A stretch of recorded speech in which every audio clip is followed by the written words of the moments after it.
ನಮಸ್ಕಾರ ವೀಕ್ಷಕರೇ, ನಿಮಗೆಲ್ಲರಿಗೂ ನನ್ನ ಯೂಟ್ಯೂಬ್ ಚಾನಲ್ಗೆ ಸ್ವಾಗತ. ಪ್ರೀತಿಸುವೆ, ಅತಿಯಾಗಿ ಪ್ರೀತಿಸುವೆ ಭಾಗ 18. ಅವಳನ್ನು ತನಗೊತ್ತಿ ಹಿಡಿದುಕೊಂಡು ಬಲವಂತದಿಂದ ಜಾಕೆಟ್ ತೊಡಿಸುತ್ತಿದ್ದ ಅವಳ ಮೃದುವಾದ ದೇಹದ ಸ್ಪರ್ಶ ಅವನ ಮೈ ರೋಮಾಂಚನವಾಗುವಂತೆ ಮಾಡಲು ಒಂದು ಕ್ಷಣ ಅವನು ಅವಳ ಮೈನುಣುಪಿಗೆ ಸೋತು ಹೋಗಿದ್ದ. ಹುಡುಗಿಯರು ಅಂದರೆ ಇಷ್ಟು ಕೋಮಲವಾಗಿರ್ತಾರಾ, ಅಥವಾ ಆ ಬ್ರಹ್ಮನ ಸ್ಪೆಷಲ್ ಸೃಷ್ಟಿನ ಇವಳು ಎಂದು ಯೋಚಿಸುತ್ತಿದ್ದ ಪ್ರತ್ಯಕ್ಷ್. ಅವಳು ಚಳಿಯಿಂದ ನಡುಗುತ್ತಾ ಪೂರ್ತಿಯಾಗಿ ಅವನ ಮೈಗಂಟಿ ಕುಳಿತಾಗ ಅವನಿಗೆ ತುಸು ಇರುಸುಮುರುಸು ಉಂಟಾಗಿ, ಅವಳಿಗೋ ತಡೆಯಲಾಗದ ಚಳಿ. ತಾನೇನು ಮಾಡುತ್ತೇನೆ ಎಂಬ ಅರಿವು ಇಲ್ಲ. ಅವನ ಎದೆಯನ್ನಪ್ಪಿ ಅದರೊಳಗೆ ಮುಖ ತೂರಿಸಿ ಅವನ ಬೆನ್ನನ್ನು ಗಟ್ಟಿಯಾಗಿ ಹಿಡಿದುಕೊಂಡು ಬೆಚ್ಚಗಿನ ಆಶ್ರಯ ಪಡೆಯಲು ನೋಡುತ್ತಿದ್ದಳು ಹುಡುಗಿ. ಅವನಿಗೆ ಹುಡುಗಿ ನೇರವಾಗಿ ತನ್ನ ಎದೆಯೊಳಗೆ ಮುಖ ತೂರಿಸಿಕೊಂಡಾಗ ಇನ್ನಿಲ್ಲದ ಕಿರಿಕಿರಿ ಉಂಟಾಗಿ ಅವನ ಸಿಟ್ಟು ಭುಗಿಲೆದ್ದಿತ್ತು. ಪ್ರತ್ಯಕ್ಷ್ ಅವಳ ಮುಖಕ್ಕೆ ನೀರು ಹಾಕಿದ್ದನಲ್ಲ. ಮುಖ ಒದ್ದೆಯಾಗಿತ್ತು. ಚಳಿ ಜಾಸ್ತಿಯಾಗಿತ್ತು ಹುಡುಗಿಗೆ. ಮುಖವನ್ನು ಅವನ ಶರ್ಟಿಗೆ ಉಜ್ಜಿಬಿಟ್ಟಿದ್ದಳು. ಚಳಿಯಿಂದ ಮುಖ ಒರೆಸಬೇಕಾಗಿತ್ತು. ಅದಕ್ಕೆ ಬೇರೆ ಬಟ್ಟೆ ಸಿಗದಿರಲು ಅವನ ಶರ್ಟನ್ನೇ ಯೂಸ್ ಮಾಡಿಕೊಂಡು ಬಿಟ್ಟಿದ್ದಳು ಹುಡುಗಿ. ಪ್ರತ್ಯಕ್ಷನ ಎದೆಯ ಭಾಗದ ಶರ್ಟ್ ಒದ್ದೆಯಾಗಲು ಅವನು ವಿಪರೀತ ಸಿಟ್ಟುಗೊಂಡ. ಅವಳ ಮುಖದಲ್ಲಿದ್ದ ಅವನು ಸಿಂಪಡಿಸಿದ ನೀರ ತುಂತುರು ಹನಿಗಳು ಅವನ ಬೆಚ್ಚಗಿನ ಎದೆಯನ್ನು ತೋಯಿಸಿತ್ತು. ಆಗಲೇ ಪ್ರತ್ಯಕ್ಷ್ ಬಾಗಿ ಒದ್ದೆಯಾದ ಎದೆಯ ಭಾಗ ನೋಡಲು ಅವಳ ತುಟಿಯ ರಕ್ತದಿಂದ ಕೆಂಪಾಗಿದ್ದ ಜಾಗದ ವಿಸ್ತಾರ ಇನ್ನೂ ಜಾಸ್ತಿಯಾಗಿತ್ತು. ಅತ್ಯಂತ ದುಬಾರಿ ಬೆಲೆಯ ಹೊಸ ಶರ್ಟ್ ಅದು. ಒಂದೇ ಒಂದಿನಕ್ಕೆ ಹಾಳು ಮಾಡಿಬಿಟ್ಲು ನನ್ನ ಶರ್ಟು. ಪೆನಾಲ್ಟಿ ಸಮೇತ ವಸೂಲು ಮಾಡ್ಕೋಬೇಕು. ಎಲ್ಲಿಲ್ಲದ ಸಿಟ್ಟು ಬಂದು ಬಿಟ್ಟಿತ್ತು. ಅವಳೀಗಲೂ ಅರೆ ಪ್ರಜ್ಞಾವಸ್ಥೆಯಲ್ಲಿದ್ದಳು. ಈಗ ನಿನ್ನ ಹತ್ರ ಏನು ಹೇಳಿದ್ರು ಕೇಳೋ ಸ್ಥಿತಿಯಲ್ಲಿಲ್ಲ. ನಿಂಗೆ ಪ್ರಜ್ಞೆ ಬರಲಿ, ಆಮೇಲೆ ನಿನ್ನ ಸುಮ್ಮನೆ ಬಿಡ್ತೀನಿ ಅಂದ್ಕೊಂಡ್ಯಾ? ಆವತ್ತು ನೀನು ನಮ್ಮನೆಗೆ ಬಂದಿದ್ಯಲ್ಲ, ಆ ಸರಕ್ಕೋಸ್ಕರ ನನ್ನ ಕೋರ್ಟ್ ಮಾರ್ಷಲ್ ಮಾಡಿದ್ದನ್ನು ನಾನು ಈ ಜನ್ಮದಲ್ಲಿ ಮರೆಯೋಕೆ ಸಾಧ್ಯನೇ ಇಲ್ಲ. ಮನದಲ್ಲೇ ನೆನಪಿಸಿಕೊಂಡು ಹೇಳಿದ್ದ. ಹುಡುಗಿ ಬೇಕೆಂದೇ ಮಾಡಿದ್ದಲ್ಲ. ಆದರೆ ಚಳಿಯಾದಾಗ ಮುಖ ಒರೆಸಬೇಕಾಗಿತ್ತು. ಆದರೆ ಅವಳ ವರ್ತನೆ ಅವನಿಗೆ ಅತಿರೇಕ ಎನಿಸುತ್ತಿತ್ತು. ಸಿಟ್ಟಿನಿಂದ ಮುಖ ಸಿಂಡರಿಸಿಕೊಂಡು ಅವಳನ್ನು ತನ್ನಿಂದ ದೂರ ಸರಿಸಲು ಪ್ರಯತ್ನಪಟ್ಟರೆ ಅವಳು ಮತ್ತೆ ಅವನ ಆಶ್ರಯಕ್ಕಾಗಿ ಸಮೀಪ ಬಂದಾಗ ಅವನನ್ನು ಒತ್ತಿಕೊಂಡಾಗ, ಏಯ್ ಹುಡುಗಿ, ಮರ್ಯಾದೆಯಾಗಿ ದೂರ ಕೂತ್ರೆ ಸರಿ, ಇಲ್ಲಾಂದರೆ ನಿನ್ನ ಇದೇ ಸ್ಥಿತಿಯಲ್ಲಿ ರೋಡ್ ಮಧ್ಯೆನೇ ಬಿಟ್ಬಿಟ್ಟು ಹೋಗ್ತೀನಿ. ಪಾಪ ಹುಡುಗಿ ಕಷ್ಟದಲ್ಲಿದ್ದಾಳೆ ಅಂತ ಸಹಾಯ ಮಾಡೋಕೆ ಬಂದರೆ ನನ್ನ ಮೇಲೆ ಹತ್ತಿ ಬರೋಕೆ ನೋಡ್ತಾ ಇದ್ದೀಯಲ್ಲ ಎನ್ನುತ್ತಾ ಅವಳ ಭುಜ ಹಿಡಿದು ಅಲುಗಿಸಿದಾಗ ಅವಳು ಅರೆಗಣ್ಣು ಬಿಟ್ಟು ಅವನನ್ನೇ ನೋಡುತ್ತಾ ನೆಟ್ಟಗೆ ಕೂರಲಾಗದಿದ್ದರೂ ಕಷ್ಟಪಟ್ಟು ಎದ್ದು ಕುಳಿತಿದ್ದಳು. ಒಮ್ಮೆಲೆ ಹೊರಗಿನ ತಣ್ಣಗಿನ ಕುಳಿರ್ಗಾಳಿ ಬೀಸಿದಾಗ ಹುಡುಗಿ ನಡುಗುತ್ತಾ ಮತ್ತೆ ಅವನ ಎದೆಗೆ ಒರಗಿದಳು. ಅವಳನ್ನು ತನ್ನೆದೆಯಿಂದ ದೂರ ಸರಿಸಲು ಅವಳನ್ನು ನೂಕಿ ಮುಖ ತಿರುಗಿಸಿ ಕುಳಿತಿದ್ದ ಪ್ರತ್ಯಕ್ಷ್. ರಾತ್ರಿಯಾಗಿತ್ತಲ್ಲ, ಹೊರಗಿನ ವಾತಾವರಣ ಬೇರೆ ತುಂಬ ತಣ್ಣಗಿತ್ತು. ಹುಡುಗಿಗೆ ತುಸು ಜ್ವರವೂ ಬರುತ್ತಿದ್ದುದರಿಂದ ಚಳಿ ಜಾಸ್ತಿಯಾಗಿತ್ತು. ಹುಡುಗಿ ತನ್ನ ಕಷ್ಟಕ್ಕೆ ಅವನ ಬೆಚ್ಚಗಿನ ಆಶ್ರಯಕ್ಕಾಗಿ ಅವನ ಸಮೀಪ ಬಂದರೆ ಅದು ಅವಳು ಉದ್ದೇಶಪೂರ್ವಕವಾಗಿಯೇ ತನಗೆ ಕೊಡುತ್ತಿರುವ ಕಾಟ ಎನಿಸುತ್ತಿತ್ತವಗೆ. ಅವಳು ಸಮೀಪ ಬಂದಂತೆ ಅವನು ದೂರ ಸರಿಯುತ್ತಿರುವುದು. ಡೋರ್ ಓಪನ್ ಮಾಡಿದ ತಕ್ಷಣವೇ ಅಲ್ಲಿಂದ ಹಾರಿ ಹೋಗಲು ತಯಾರಾದವನಂತೆ ಪ್ರತ್ಯಕ್ಷ್ ಕಾರಿನ ಡೋರ್ಗೆ ಒತ್ತಿ ಕೂತಿದ್ದ. ಮುಂದೆ ಗಾಡಿ ಓಡಿಸುತ್ತಿದ್ದ ಡ್ರೈವರ್ಗೆ ಬಲು ಮೋಜೆನಿಸಿ ಒಳಗಿನಿಂದಲೇ ನಗು ಒದ್ದುಕೊಂಡು ಬರುತ್ತಿತ್ತು. ನಗು ತಡೆಯಲಾಗುತ್ತಿಲ್ಲ. ಗಟ್ಟಿಯಾಗಿ ನಕ್ಕರೆ ಅವನೆಲ್ಲಿ ತನ್ನ ಮೇಲೆ ರೇಗುವನೋ ಎಂದು ತುಟಿ ಕಚ್ಚಿ ನಗು ತಡೆಯುತ್ತಿದ್ದ ಡ್ರೈವರ್, ಚಳಿಯಿಂದಾಗಿ ದೇಹ ನಡುಗ್ತಿದೆ ಸರ್, ಅದು ನೀವು ಹುಡುಗಿ ಮುಖಕ್ಕೆ ತಣ್ಣೀರು ಸಿಂಪಡಿಸಿದ್ರಲ್ಲ, ಹುಡುಗಿಗೆ ಚಳಿ ತಡೆಯೋಕ್ಕಾಗ್ತಿಲ್ಲ ಅನ್ಸುತ್ತೆ ಎಂದು ಭಯದಿಂದಲೇ ಹೇಳಿದ್ದ ಡ್ರೈವರ್. ಅದಕ್ಕೆ ಅಲ್ವೇನೋ ನನ್ನ ಜಾಕೆಟ್ ಕೊಟ್ಟಿರೋದು. ಹುಡುಗಿಯ ಬಟ್ಟೆ ಹರಿದಿದೆ, ಮೈ ಮುಚ್ಕೊಳ್ಳಿ ಅಂತ ನನ್ನ ಜಾಕೆಟ್ ಹೊದಿಸಿದ್ರೆ ಆ ಕಡೆ ಈ ಕಡೆ ಹೊರಳಾಡಿಕೊಂಡು ಅದನ್ನೆಲ್ಲಿ ಎಸೆದು ಬಿಟ್ಟಿದ್ದಾಳೋ ಎನ್ನುತ್ತಾ ಅವನ ದೃಷ್ಟಿ ಅತ್ತಿತ್ತ ಹುಡುಕಾಡಿದಾಗ ಕೆಳಗೆ ಬಿದ್ದಿದ್ದ ಜಾಕೆಟ್ ಕಾಣಿಸಿತು. ಕೊಟ್ಟಿದ್ದನ್ನು ಸರಿಯಾಗಿ ಯೂಸ್ ಮಾಡೋ ಯೋಗ್ಯತೆ ಕೂಡ ಇಲ್ಲ ಹುಡುಗಿಗೆ. ಎಲ್ಲೋ ಕೆಳಗೆ ಬಿಸಾಕ್ಬಿಟ್ಲು.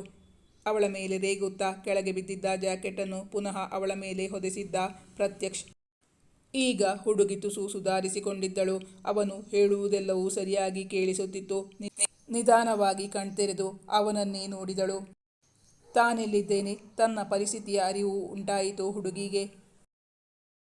ತಾನು ಆ ಕಠಿಣ ಪರಿಸ್ಥಿತಿಯಿಂದ ಅದು ಹೇಗೆ ಪಾರಾಗಿ ಬಂದೆ ಈಗಲೂ ಗೊತ್ತಿಲ್ಲ ಹುಡುಗಿಗೆ. ಶ್ರೀಮಂತ ತುಸು ಅಹಂಕಾರಿ ಇರಬಹುದು, ಆದರಿವನು ಕೆಟ್ಟವನಲ್ಲ ಎಂದವಳ ಮನ ಹೇಳುತ್ತಿತ್ತಲ್ಲ, ಅದೇಕೋ ಗೊತ್ತಿಲ್ಲ. ಅವನ ಸಾನ್ನಿಧ್ಯದಲ್ಲಿ ಅವಳ ಹೃದಯ ಹೂವಾಯಿತು. ರೇಗಾಟ ಬೈಗಳುಗಳು ಅವ್ಯಾಹತವಾಗಿ ಹರಿದು ಬಂದಾಗ ಅವಳ ಸ್ವಾಭಿಮಾನ ಗರಿಗೆದರಿದ್ದು ಎಷ್ಟು ಕಷ್ಟ ಆದರೂ ಪರವಾಗಿಲ್ಲ, ಇವನ ಹಂಗಂತೂ ಬೇಡ ನನಗೆ. ಸಾರ್, ಕಾರ್ ನಿಲ್ಲಿಸಿ, ನಾನು ಇಳಿದು ಹೋಗ್ತೀನಿ ಎಂದು ಡೋರ್ ಓಪನ್ ಮಾಡಲು ಹೊರಟಾಗ ಅವನ ಬಲಿಷ್ಠ ಕೈಗಳು ಅವಳನ್ನು ತಡೆದಿದ್ದವು. ಮತ್ತೆ ಸೀಟಲ್ಲಿ ಮಲಗಿಸಿಕೊಂಡವನು ಅವಳ ಸುತ್ತ ಕೈ ಬಳಸಿ ಒಂದಿಂಚು ಅಲುಗಾಡದಂತೆ ಬಂಧಿಸಿಕೊಂಡು ಹೇಳಿದ, ನಿನ್ನ ಹಾಗೆ ನಡು ನೀರಲ್ಲಿ ಬಿಟ್ಟು ಬರುವ ಆಸೆ ಇದ್ದರೆ ಆಗಲೇ ಅಲ್ಲೇ ಬಿಟ್ಟು ಬರ್ತಾ ಇದ್ದೆ. ನೀನು ನನ್ನ ಅಪ್ಪಿ ಹಿಡ್ಕೋಬೇಡ ಅಂತ ನಿಂಗೆ ಹೇಳಿದ್ದಷ್ಟೇ. ಅದು ನನಗೆ ಇಷ್ಟ ಆಗಲ್ಲ. ತನ್ನೆದೆಗೆ ಒರಗಬೇಡ, ಅಪ್ಪಿಕೊಳ್ಳಬೇಡ ಎಂದವನು ಈಗ ಅದೇ ಕೆಲಸ ತಾನೇ ಮಾಡಿದ್ದ ಹುಡುಗ. ಅದು ಕೇವಲ ಅವಳ ಮೇಲಿನ ಕಾಳಜಿಯಿಂದ. ತನ್ನ ಮಾತಿಗೆ ಕುಪಿತಳಾಗಿ ಇನ್ನೇನಾದರೂ ಅಪಾಯ ತಂದುಕೊಳ್ಳಬಾರದೆಂಬುದು ಅವನ ಉದ್ದೇಶ. ಆದರೆ ಹುಡುಗಿಯ ಸುತ್ತಲೂ ತನ್ನ ಬಲಿಷ್ಠ ಬಾಹುಗಳನ್ನು ಬಳಸಿ ಅವಳನ್ನು ಬಂಧಿಸಿಕೊಂಡಾಗ ತಾನು ಕೆಲವೇ ನಿಮಿಷಗಳ ಮೊದಲು ವಿಧಿಸಿದ ಶಾಸನ ನೆನಪೇ ಆಗಿರಲಿಲ್ಲ ಹುಡುಗನಿಗೆ. ಅವಳು ಕೂಡ ಸಿಟ್ಟಿನಿಂದ ಅವನ ಅಪ್ಪುಗೆಯಿಂದ ಬಿಡಿಸಿಕೊಳ್ಳಲು ಹೊರಟಾಗ, ಹೇ ಹುಡುಗಿ, ಸುಮ್ಮನೆ ಕೂತ್ಕೋತೀಯೋ ಅಥವಾ ತೆಗೆದು 2 ಬಿಡ್ಲೋ? ಆವತ್ತು ನೀನು ನನಗೆ ಮಾಡಿರೋ ಉಪಕಾರ ನಾನಿನ್ನೂ ಮರೆತಿಲ್ಲ ಕಣೆ. ನಿನ್ನ ಋಣ ನನ್ನ ಮೇಲಿರೋದಕ್ಕೆ ಕಣೆ ಇವತ್ತು ನಾನು ನಿನ್ನ ಕೂದಲು ಕೂಡ ಕೊಂಕಬಾರ್ದು ಅಂತ ಓಡೋಡಿ ಬಂದಿದ್ದು. ಕಣ್ಣು ಕೆಂಪು ಮಾಡಿಕೊಂಡು ಗದರಿದ್ದ ಡ್ರೈವರ್ ಕಾರ್ನ ವೇಗ ಕಡಿಮೆ ಮಾಡಿ ಒಮ್ಮೆ ಹಿಂದಿರುಗಿ ನೋಡಿದ. ಹುಡುಗಿ ಮಧ್ಯಾಹ್ನ ಊಟವಾದ ಬಳಿಕ ಏನನ್ನೂ ತಿಂದಿರಲಿಲ್ಲ. ಈಗ 1:10 ಆಗಿತ್ತು. ಅವಳಿಗೆ ಹಸಿವು ತಡೆಯಲಾಗುತ್ತಿಲ್ಲ. ಹೊಟ್ಟೆ ತುಂಬಿದರೆ ಸ್ವಲ್ಪ ಚಳಿ ಕಡಿಮೆಯಾಗುತ್ತದೇನೋ. ಸರ್, ಹುಡುಗಿ ಆ ಕಾಡು ಹಂದಿ ಜೊತೆ ಹೋರಾಡಿದ್ದಾಳೆ ಅನ್ಸುತ್ತೆ. ತುಂಬ ವೀಕ್ ಆಗಿಬಿಟ್ಟಿದ್ದಾರೆ. ಸರ್, 1 ನಿಮಿಷ ಗಾಡಿ ಪಾರ್ಕ್ ಮಾಡಿ, ನಾನೇ ಹುಡುಗಿಗೆ ಜಾಕೆಟ್ ತೊಡಿಸ್ತೀನಿ. ಚಳಿಯಿಂದ ಕಟಕಟನೆ ಹಲ್ಲು ಕಡಿಯುತ್ತಿರುವ ಸದ್ದು ಕೇಳಿ ಅವಳ ಕಷ್ಟವನ್ನರಿತವನು ಕಾಳಜಿಯಿಂದ ಹೇಳಿದ್ದ, ಏನು ಬೇಡ, ನೀನು ಗಾಡಿ ಓಡಿಸು, ನಾನೇ ಆ ಕೆಲಸ ಮಾಡ್ತೀನಿ. ಅವಳನ್ನು ತನ್ನ ಎದೆಗಾನಿಸಿ ಕೂರಿಸಿ ಜಾಕೆಟ್ ತೊಡಿಸಲಾರಂಭಿಸಿದ್ದ. ಮಾತಿನಲ್ಲಿ ಅವಳ ಬಗ್ಗೆ ಯಾವ ಆಸ್ಥೆ ಇಲ್ಲದಿದ್ದರೂ ಮನಸ್ಸಿನಲ್ಲಿ ಅವಳ ಬಗ್ಗೆ ತುಂಬ ಕಾಳಜಿ ಇದೆ ಪ್ರತ್ಯಕ್ಷಗೆ. ನಿನ್ನ ಹತ್ರ ಬರಬಾರ್ದು ಅಂತ ಹೇಳ್ತೀಯಲ್ಲಯ್ಯ, ಈಗ ನೀನೇ ಯಾಕೆ ನನ್ನ ಎಳ್ಕೋತಾ ಇದ್ದೀಯಾ? ನೀನು ಬೇಡ, ನಿನ್ನ ಸಹವಾಸನೂ ಬೇಡ, ನಿನ್ನ ಜಾಕೆಟ್ ಕೂಡ ಬೇಡ. ಕಾರು ನಿಲ್ಲಿಸಿದ್ರೆ ನಾನು ಇಳಿದು ನನ್ನ ದಾರಿ ನೋಡ್ಕೋತೀನಿ. ಕಾರು ನಿಲ್ಲಿಸ್ತೀರಾ ಡ್ರೈವರ್, ಪ್ಲೀಸ್ ಎಂದು ಡ್ರೈವರ್ ಬಳಿ ರಿಕ್ವೆಸ್ಟ್ ಮಾಡಿದ್ದಳು ಚಿಕಿತ್ಸಾ. ಅವನ ಕೈ ದೂಡಿ ತೀವ್ರ ವಿರೋಧ ವ್ಯಕ್ತಪಡಿಸಿದ್ದಳು. ಆಗಲೇ ಜಾಕೆಟ್ನ ಜಿಪ್ ಅವಳ ಗಾಯಕ್ಕೆ ತಗಲಿ ನೋವಾಗಿತ್ತು. ಅದು ಅವಳ ಕಣ್ಣಲ್ಲಿ ಪ್ರಕಟವಾದಾಗ ಅವನು ಅವಳ ಮುಖವನ್ನೇ ನೋಡುತ್ತಿದ್ದವನು. ಕೋಪದಿಂದ ಬುಸುಗುಟ್ಟುತ್ತಲೇ, ಹೇಳ್ದೆ ತಾನೆ ಸುಮ್ಮನೆ ಕೂತ್ಕೋ ಅಂತ. ನನ್ನ ಮಾತು ಕೇಳದ್ದಕ್ಕೆ ಸರಿಯಾದ ಶಿಕ್ಷೆನೇ ಆಯಿತು ಎಂದಾಗ, ಹೇ, ಅದು ಭಗವಂತ ಕೊಟ್ಟ ಶಿಕ್ಷೆ ಅಲ್ಲ. ನೀನು ಬೇಕು ಅಂತಾನೆ ನನಗೆ ನೋವು ಮಾಡಿದ್ದು ಎಂದು ಉತ್ತರಿಸಿದ್ದಳು. ಏಯ್ ಹುಡುಗಿ, ನನ್ನ ಪೇಷನ್ಸ್ ಟೆಸ್ಟ್ ಮಾಡಬೇಡ. ಬಾಯಿ ಮುಚ್ಕೊಂಡು ನಾನು ಹೇಳ್ದಾಗೆ ಕೇಳ್ತೀಯೋ ಅಥವಾ 2 ಬಾರಿಸಬೇಕಾ? ತುಟಿ ಪಿಟಿಕ್ ಅನ್ನದೇ ಕೂತ್ಕೋಬೇಕು. ಏರು ದನಿಯಲ್ಲೇ ಗದರಿದ್ದ ಪ್ರತ್ಯಕ್ಷ್. ಇಷ್ಟು ಗಟ್ಟಿಯಾಗಿ ನನ್ನ ಹಿಡ್ಕೊಂಡ್ರೆ ನೋವಾಗಲ್ವಾ ನನಗೆ? ನನಗೇನಾದರೂ ಆದರೆ ಹೇಳೋ ಹಕ್ಕು ನನಗಿದೆ. ಮತ್ತೆ ನೀನು ಹೇಗೆ ನಿಂಗಿಷ್ಟ ಆಗದೇ ಇರೋದಕ್ಕೆ ವಿರೋಧ ವ್ಯಕ್ತಪಡಿಸ್ತೀಯೋ ಹಾಗೆ ನಾನು ಕೂಡ. ನೀನು ಹೀಗೆ ತಪ್ಪಿಕೊಂಡ್ರೆ ನನಗೂ ಇಷ್ಟ ಆಗಲ್ಲ. ನಿಂಗೆ ಹೇಗೆ ಹುಡುಗಿಯರನ್ನು ಕಂಡ್ರೆ ಇಷ್ಟ ಆಗಲ್ವೋ ನನಗೂ ಹಾಗೇನೆ. ಹುಡುಗರನ್ನು, ಅದರಲ್ಲೂ ನಿನ್ನಂತಹ ಶ್ರೀಮಂತ ಗಂಡಸರನ್ನು ಕಂಡ್ರೆ ಒಂಚೂರು ಇಷ್ಟ ಆಗಲ್ಲ ಗೊತ್ತಾ? ಅವಳ ನಾಲಿಗೆ ಈಗ ಚುರುಕಾಗಿ ಕೆಲಸ ಮಾಡಲು ಆರಂಭಿಸಿತು. ಚುಪ್ ರಹೋ, ಸುಮ್ಮನಿರು. ಅವನು ತುಟಿಯ ಮೇಲೆ ತೋರು ಬೆರಳನ್ನಿಟ್ಟು ಸುಡುನೋಟ ಬೀರುತ್ತಾ ಗದರಿದ. ಪುಟ್ಟ ಮಗುವಿನಂತೆ ಸೀಟಿಗೊರಗಿ ಮುದುಡಿ ನಡುಗುತ್ತಲೇ ಮಲಗಿದ್ದಳು. ಅವಳ ವಿರೋಧದ ನಡುವೆಯೂ ಅವಳನ್ನು ತನಗೊತ್ತಿ ಹಿಡಿದುಕೊಂಡು ಬಲವಂತದಿಂದ ಜಾಕೆಟ್ ತೊಡಿಸಿದ್ದ ಹುಡುಗ. ಅವಳ ಮೃದುವಾದ ಸುಕೋಮಲವಾದ ದೇಹದ ಸ್ಪರ್ಶ ಅವನ ಮೈ ರೋಮಾಂಚನವಾಗುವಂತೆ ಮಾಡಿತ್ತು. ಒಂದೇ ಒಂದು ಕ್ಷಣ ಅವನು ಅವಳ ಮೈನುಣುಪಿಗೆ ಸೋತು ಹೋಗಿದ್ದ. ಹುಡುಗಿಯರು ಅಂದರೆ ಇಷ್ಟು ಕೋಮಲವಾಗಿರ್ತಾರಾ? ಅಥವಾ ಆ ಬ್ರಹ್ಮ ಸ್ಪೆಷಲ್ ಆಗಿ ಇವಳನ್ನು ಸೃಷ್ಟಿ ಮಾಡಿಬಿಟ್ಟಿದ್ದಾನಾ? ಯೋಚಿಸಿತು ಅವನ ಮನ. ಈಗ ಹುಡುಗಿಗೆ ತುಸು ಚಳಿ ಕಡಿಮೆಯಾಗಿತ್ತು. ಇಂದಿನ ಘಟನೆಯನ್ನೆಲ್ಲ ಮೆಲುಕು ಹಾಕುತ್ತಿತ್ತು ಅವಳ ಮನಸ್ಸು. ತಾನಿವನ ಮೇಲೆ ಎಷ್ಟೇ ರೇಗಿದರೂ ಇವನ ಸಮಯ ಪ್ರಜ್ಞೆಯಿಂದಾಗಿ ತಾನಿಂದು ಪಾರಾಗಿದ್ದು. ಇಲ್ಲದಿದ್ದಲ್ಲಿ ತನ್ನನ್ನವನು ಹರಿದು ಮುಕ್ಕಿಬಿಡುತ್ತಿದ್ದ ಆ ಕಾಡು ಹಂದಿ. ಮಲಗಿದಲ್ಲಿಂದಲೇ ಪಿಳಿ ಕಣ್ಣು ಬಿಟ್ಟು ಕೃತಜ್ಞತೆಯಿಂದ ಅವನನ್ನೊಮ್ಮೆ ನೋಡಿದ್ದಳು ಹುಡುಗಿ. ಅದನ್ನು ಕಂಡವನು, ಏನೇ ನನ್ನ ಹಾಗೆ ಗುರಾಯಿಸ್ತಾ ನೋಡ್ತಾ ಇದೀಯಾ? ನನ್ನ ಹಿಡಿತದಿಂದ ಹೇಗೆ ತಪ್ಪಿಸ್ಕೊಂಡು ಹೋಗ್ಬೋದು ಅಂತಾನಾ? ಇಲ್ಲ, ನನ್ನ ಸೆಲ್ಫೋನ್ ಎಲ್ಲಿಟ್ಟಿದ್ದೀನಿ ಅಂತ ನೆನಪು ಮಾಡ್ಕೋತಾ ಇದ್ದೀನಿ. ಅಕ್ಕ ತುಂಬ ಗಾಬರಿಯಾಗಿದ್ದಾಳೇನೋ ಅವನ ಬಳಿ ಹೇಳಿದ್ದಳು ಚಿಕಿತ್ಸಾ.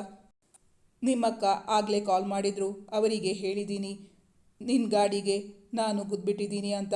ಹಾಗೆ ಹೇಳಿಬಿಡು. Okay, thank you so much. ನನ್ನ ಕೆಲಸ ಸುಲಭ ಮಾಡಿದ್ದಕ್ಕೆ. ಅವಳಿಗೆ ಏನಪ್ಪ ಹೇಳೋದು ಅಂತ ತುಂಬ ಟೆನ್ಷನ್ ಆಗ್ತಾ ಇತ್ತು. ತಾನು ಈ ಪರಿಸ್ಥಿತಿಯಲ್ಲಿ ಹೋದರೆ ಅವಳು ಖಂಡಿತ ತುಂಬ ಗಾಬರಿಯಾಗುತ್ತಾಳೆ.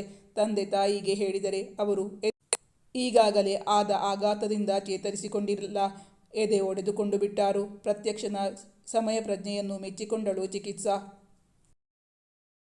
ಅವಳು ಹೊರಗೆ ನೋಡುತ್ತಾ ಪ್ರಶ್ನಿಸಿದ್ದಳು, ಈಗ ನಾವೆಲ್ಲಿಗೆ ಹೋಗ್ತಾ ಇದ್ದೀವಿ? ಕತ್ತಲೆಯಲ್ಲಿ ಹೊರಗೆ ಇಣುಕಿ ನೋಡುವ ಪ್ರಯತ್ನ ಅವಳದು.